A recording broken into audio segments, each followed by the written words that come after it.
Oi meus amores, tudo bem com vocês? Bom, eu espero que sim, estamos aqui para mais um vídeo no canal. Se você é novo por aqui, não deixe de se inscrever, deixe seu like para receber mais vídeos.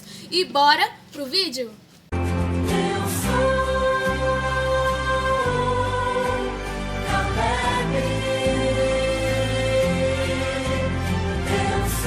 E então, hoje o tema que eu vou falar é um tema assim, bastante complexo.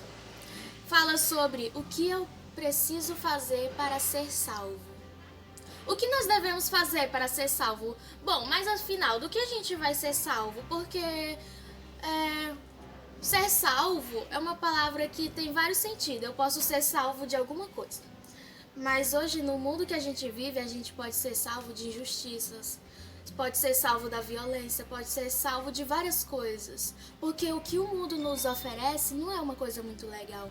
Mas o que eu vou estudar hoje vai ser o que a gente deve fazer para ser salvo em forma geral. Ser salvo desse mundo que está cheio de pecado, cheio de coisas ruins. Então a gente vai lá para a nossa primeira pergunta, que é: qual é a consequência final do pecado? A gente vai encontrar a resposta lá em Romanos, capítulo 5, versículo 12, onde diz assim: portanto, assim como um só homem entrou o pecado no mundo, e pelo pecado a morte, assim também a morte passou a todos os homens, porque todos pecaram. Aqui, resumidamente, a gente pode ver que a consequência do pecado é a morte. Mas Aline, por que a consequência final do pecado é a morte? Porque a pessoa dedica sua vida para estar fazendo coisas que não agradam a Deus.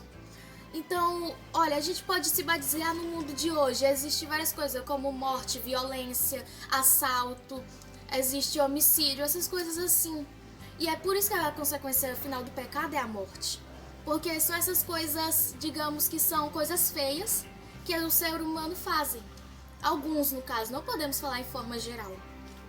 Então a consequência final do pecado é a morte. E vamos para a nossa segunda pergunta, que é: o ser humano pode resolver o problema do pecado? O ser humano em si. Eu pequei, eu posso resolver o meu pecado? Eu posso me curar dele? Essas coisas assim. E a resposta a gente encontra lá em Jeremias, capítulo 2, versículo 22. Que diz assim: pelo que ainda te laves com salitre e amontões de potássio, continua a mácula da tua iniquidade perante mim, diz o Senhor. Por mais que a gente tente se livrar do pecado por nós mesmos, a gente não consegue. A gente não tem como descarregar esse peso assim. É por isso que eu digo que a gente somos dependentes de Deus. A gente precisa dele para poder nos livrar desse peso de culpa. A gente precisa desabafar com ele. A gente precisa conversar com ele para poder ele nos perdoar do que a gente fez. Mas não pode ser um perdão assim da boca para fora. Precisa ser um perdão verdadeiro. A gente precisa pedir um perdão de verdade.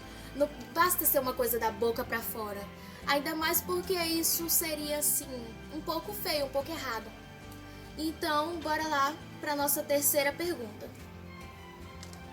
Que é assim: o que Deus fez para salvar a humanidade? Essa pergunta eu sei que a maioria sabe, mas mesmo assim, eu acho que algumas pessoas podem não saber.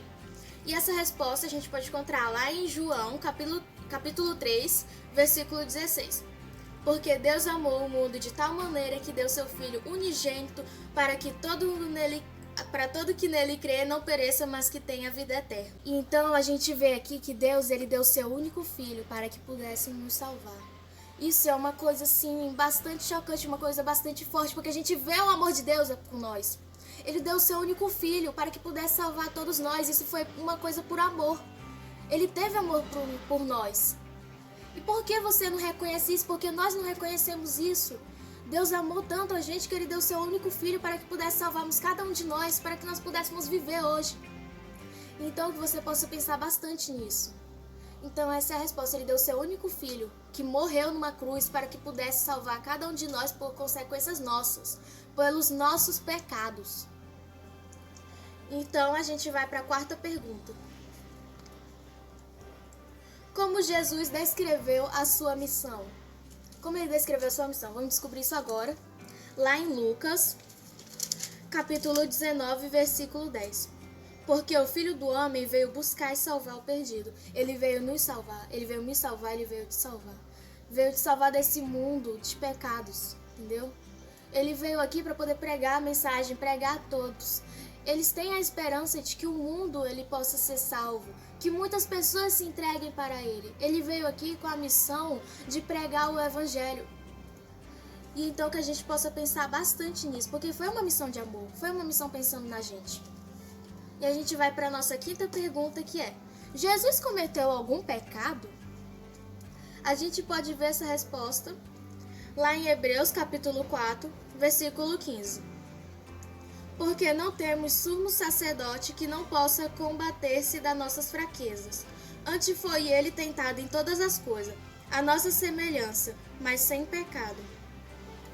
Então aqui a gente pode ver que Jesus ele foi tentado de muitas coisas, assim como nós somos tentados hoje em dia. Ele teve muitas tentações, a gente pode ver na Bíblia que Jesus foi bastante tentado, mas ele sempre se manteve firme. Aqui nós podemos ver que Jesus não cometeu nenhum pecado, mas tentado ele foi. Meu filho, tentado Jesus foi de bastante maneiras, mas ele sempre se manteve perante Deus, cumprindo as suas ordens, por amor. E a gente vai agora para a nossa sexta pergunta. Como Jesus pagou pelos nossos pecados? Bom, isso aqui eu acho que a maioria já sabe também, mas mesmo assim eu vou estar lendo, explicando e vou falar onde é que se encontra na Bíblia, caso você queira ver depois. Tá lá em Isaías, capítulo 56, versículo 3, 4, 5 e 6, do 3 ao 6. Era desprezado e o mais rejeitado entre os homens, homem de dores e que sabe o que padecer, e um de quem os homens escondem o rosto. Era desprezado e dele não fizeram caso. Certamente ele tomou sobre si as nossas enfermidades e as nossas dores, levou sobre si e nós o reputávamos por aflito, ferido de Deus e oprimido. Mas ele foi transpassado pelas nossas transgressões e moído pelas nossas iniquidades. O castigo que nos traz a paz estava sobre ele, e pelas suas pisaduras fomos sarados. Todos nós andamos desgarrados como ovelhas. Cada um se desviava pelo caminho, mas o Senhor fez cair sobre ele a iniquidade de todos nós. Ele pegou nossos pecados para ele. Ele simplesmente sarou a terra. Ele pegou as nossas dores para ele, para que ele pudesse ter compaixão de nós. O amor de Deus ele é tão grande, o amor de Jesus, o amor de Deus, o amor deles é tão grande que eles resolveram dar a vida deles por nós. Ele nos ama tanto que às vezes é até difícil de explicar. Você precisa reconhecer isso, que Deus ele nos ama tanto que ele pegou as nossas dores e ele curou. Hoje em dia a gente deve ser grato por isso, não importa o que a gente esteja passando. Às vezes seja algo que seja muito complicado, mas se você sentar e ter uma conversa com Deus, você desabafar tudo para Ele, você confiar nele, se entregar verdadeiramente para Ele, você entenderá que Ele irá tentar o máximo possível para poder te ver feliz. Saiba que toda dor que você está sentindo, tudo que acontece na sua vida, não é por consequência de Deus, é por consequência do pecado. Tudo que acontece na nossa vida, sinta que Deus, ele também se sente triste por tudo que acontece, mas sabe que ele não é o principal condutor das tragédias que acontecem no mundo. Muitas pessoas pensam, por que Deus deixou isso acontecer comigo? Por que Deus deixou isso acontecer com minha família? Mas isso não é consequência de Deus, isso é consequência do pecado. Nós sabemos disso. Mas muitas das vezes é difícil entender. A gente sempre quer culpar Deus das coisas que acontecem. Então nós vamos para a nossa sétima pergunta e última. Que ato assegurou nossa salvação? Vamos encontrar a resposta lá em 1 Coríntios, capítulo 15, do versículo 20 ao 22. Mas de fato, Cristo ressuscitou dentre os mortos, sendo ele as primícias do que dormem. Visto que a morte veio por um homem, também por um homem veio a ressurreição dos mortos. Porque assim como em Adão todos morrem, assim também todos serão vivificados em Cristo. Então aqui nós podemos ver que Jesus ele ressuscitou. Ele ressuscitou para que pudesse nos salvar. E a gente tem que ter a certeza de que assim como ele, quando a gente morrer, vai ter o dia que a gente vai se ressuscitar e vamos viver com Cristo no mais alto céu. A gente vai ressuscitar, a gente pode morrer para o mundo.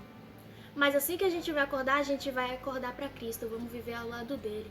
E isso vai ser uma coisa tão gratificante, tão maravilhosa, porque assim como ele morreu e ressuscitou, a gente irá morrer, mas a gente também irá ressuscitar. e iremos encontrar com Ele lá no mais altos céus. E eu espero que esse estudo você que você tenha entendido um pouco, que você tenha compreendido sobre a salvação. E eu espero que, assim como eu, vocês também possam crer na volta de Jesus, possam crer que vocês, assim que quando vocês irão morrer, aquelas pessoas da sua família que morreram para o mundo vão ressuscitar e viver para Cristo. Mas isso depende também dos nossos atos. A gente precisa ser pessoas boas, pessoas que obedecem às leis de Deus. Não adianta a gente dizer que ama Cristo, mas não demonstrar isso.